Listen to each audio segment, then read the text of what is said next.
এই দেখো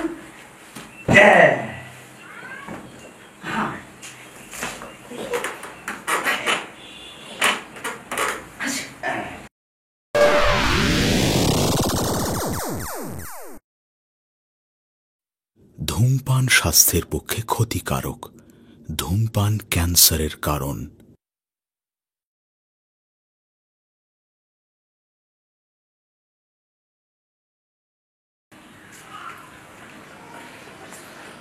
কিরে তুই চলে আসছিস? তুই আসলি আর আমার যাওয়ার সময় হয়ে গেল। আসলে তোর সাথে মানে বইয়ের থেকে 10 মিনিট গল্প করবো, এই ধরনের সুযোগটাও আমাদের মধ্যে নাই। এমন এক কোম্পানিতে আমরা দুজন চাকরি নিয়েছি, তোর আসার সময় আমার যাওয়ার সময়, তোর যাওয়ার সময় আমার আসার সময়। তোর নাইট হলে আমার ডে, আমার ডে হলে তোর নাইট। এরকম কি আর বলবো, তুই তো তাও আসছস, যেমন সারাটা দিন কাজ করলি, এই সেটা রাত্রে যে ঘুমাইতে পারবি। আমি যদি যাই রাতটা বড় কাজ করার লাগে, দিনে এসে ঘুমানো লাগে। দিনে এই যে ক্যাচুর ম্যাচুর শব্দ আমার ভালোই লাগে না। যাই হোক, কথা হইলো তুই তাহলে যা। আমি যাবো, এমন তোর সাথে কথা বলার সময় না। আসলে আমার কটা বাজে? 8:30 বাজে। 8:30 বাজে, আধা ঘন্টার সময় আছে, আধা ঘন্টার মধ্যে যেতে হবে। তোর সাথে কথা বলার সময় পাইতেছি না। তো খাওয়া দাওয়া নিয়ে কোনো সমস্যা হচ্ছে না তো? খাওয়া দাওয়া নিয়ে এখন আর কোনো সমস্যা হইতেছে না, যেহেতু এখন ভাবি আছে। তোর শুনে খুব উপকার হয়েছে আমার। দেখ, তোর আমি আগেই বলছিলাম যে এই বাসায় বুয়া টিকতে পারো না, কারণ বুয়া হাতে রান্না আমরা না পারবো খাইতে, না পারবো একটা মানুষরা এনে খাওয়াই। আরে রান্না যদি করে 100 টাকা চুরি করে নিয়ে যায় 150 টাকা। তোর তো আমি আগেই বলছি যে বুয়াটে খোঁজ খবর রাখ, খোঁজ খবর রাখ। উল্টা বরং তোর কথা শুনে তোর ভাবিকে নিয়ে আসে আর বুয়াকে তাড়া দিয়ে আমার টাকা আরো সস্তা হইতেছে। ভালো হয়েছে না? অনেক ভালো হয়েছে। তোর গ্রামে টাকা পাঠানো লাগতো, তোর গ্রামে টাকা পাঠানো লাগতেছে না। ভাবি এখন আমার সাথেই তো খাইতেছে। না না, তোর বুদ্ধি শুনে অনেক ভালো হয়েছে। বন্ধু হয়তো এরকম ভালো বুদ্ধি দেওয়ার জন্যই, এগুলাই হচ্ছে সাচ্চা বন্ধু। তারপরেও তোর সাথে সময় দিতে পারে না বন্ধু। যদি কোনো সমস্যা হয় তুই বলিস। না আমার খারাপ ব্যবহার করে না তো? আরে না, ভাবির মতো মানুষ হয় নাকি? ভাবির মতো মানুষ হয় নাকি? ভাবি তো সে তোর ভাবিটা গ্রামের মানুষ হলে খুব ভালো মনে হয়। না, ভাবি ভালো।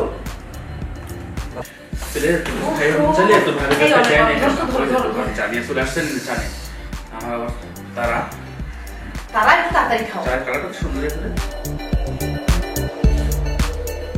এবার বলো চা কেমন হয়েছে? চাটা কত মজা হয়েছে। হ্যাঁ হ্যাঁ, আমি তোকে আগেই বলছি না যে ভাবির হাতের চা, ভাবির হাতের সবকিছুই তো অনেক মজা। জাদু আছে, ভাবির হাতে আছে জাদু, ভাবির মুখে আছে আর মুখে আছে অনেক মধু। ভালোই ছিল শিখছস। আচ্ছা শোন দোস্ত, আমার সময় নেই বুঝছিস। এই না একটু নাও। খেয়েছো? আর খাবো না, সময় নেই। ঠিক আছে যাও। আর একটু খাবার টাবার দিও, একটু বলতে গেছ না। আমি তোমার টেনশন করছো না, তুমি ঠিক মতো যাও।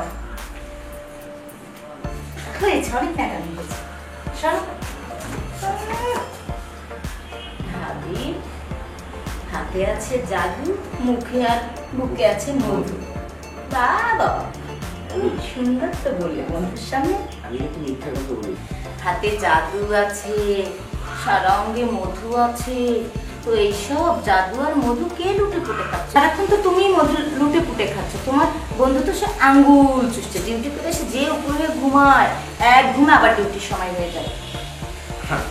বন্ধু তো ঘুমাবেই, আর বন্ধু যদি না ঘুমায় তাহলে বন্ধুর বউ কিভাবে আমাকে সময় দিবে? হয়েছে হয়েছে, সময় দিতে তুমি যেভাবে বলছো মনে হয় তোমার বন্ধু থাকতে আমি তোমার সময় দিই নটা।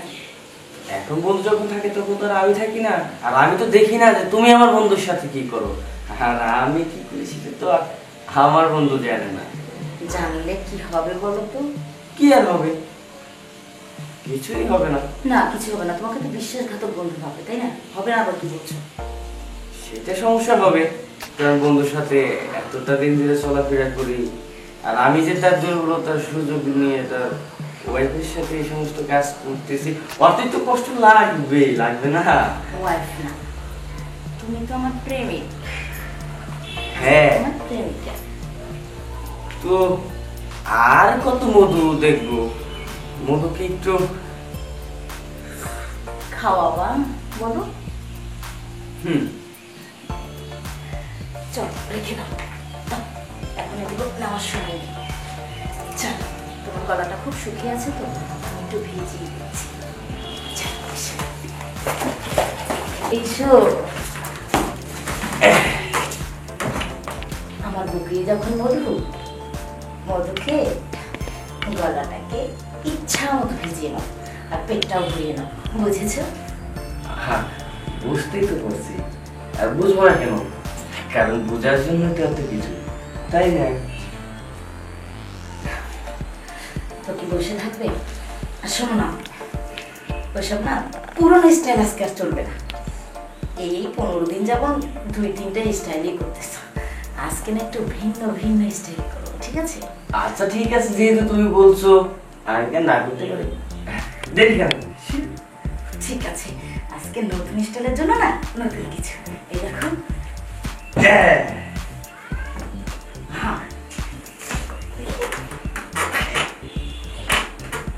আসো।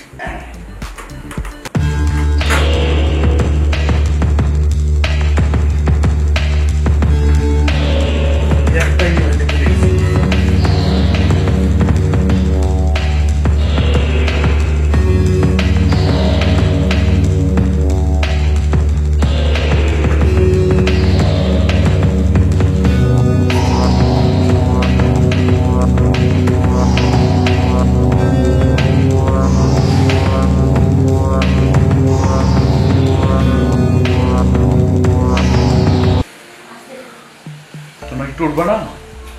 উঠলে একটু ভালো হতো আর কি। সরি, তোমাদের মনে ডিস্টার্ব করে ফেললাম। তুমি আমি ব্যাগটা ভুলে রেখে গেছিলাম, ব্যাগটা নিতে আসলে কি অবস্থা। তো যাই হোক, কথা না বাড়াই, তোমরা এখন অনেক মুগ্ধতার মধ্যে আছো, আমাকে একটু বিদায় দাও। না না, তুমি ভুল করছো। দেখো, শোনো, আমার কথা শোনো। রাখবা, আমরা তোমার এই শরীরে আমার গায়ে শরীরে হাত দিও না। বন্ধু, আমরা ভুল করে দিয়েছি।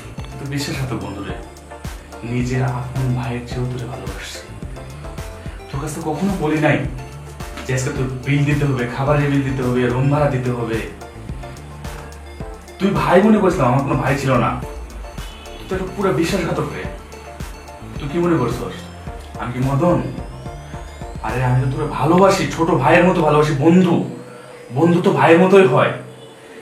সরল সহজ মন, সহজ সরল মনে তোরে আমি আমার রুমে জায়গা দিছি, আমার ওয়াইফ নিয়ে এসেছি তোর কথাতে। কিন্তু তোর মনের ভিতরে যে এত পেঁয়াজ ছিল, আমি কোনো কল্পনাও করতে পারি নাই। আর তুমি ছি,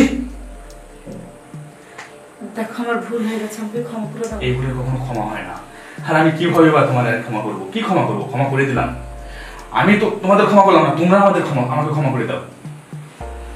এই যে আমি তোমাদের রেখে চলে যাচ্ছি, তোমরা দুজনে মিলে সংসার করো। আমার আর কিছু বলার নাই তোমাদেরকে। ছি, কি হয়ে গেল সব? আসলে আসলে কাজটা ঠিক করে আমরা দুজনে এই কাজটা ঠিক করে নিই। আর আমার ভাইয়ের মতো বন্ধু, তার সাথে মনে করে একটা খারাপ কাজ করে ফেলছি।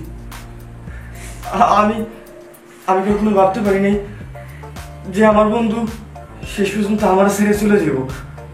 সবসময় সে আমার দুঃখে সুখে পাশেই থাকছে। আর এখন না, ও আমার সত্যি নিজে ভাইয়ের মতো ভাবতো, আমার অনেক বিশ্বাস করতো।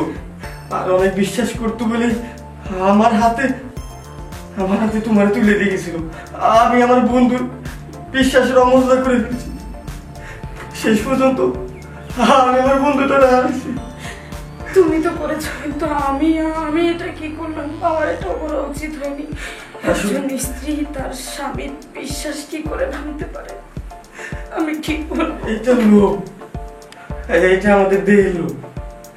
আজকে যদি আমরা দেহের লোক না করতাম, তাহলে আমার বন্ধু আমরা ছেড়ে চলে যেত না।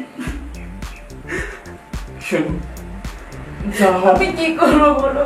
তুমি তো এখন আমাকে না, তুমি এই কথা বলো না। যাওয়ার তো হয়ে গেছে, আমি তোমাকে ছেড়ে চলে যাব না।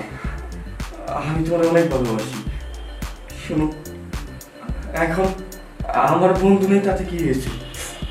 আমি আছি। আমি তোমাকে সারা জীবন আমার এই বুকে জড়িয়ে রাখবো।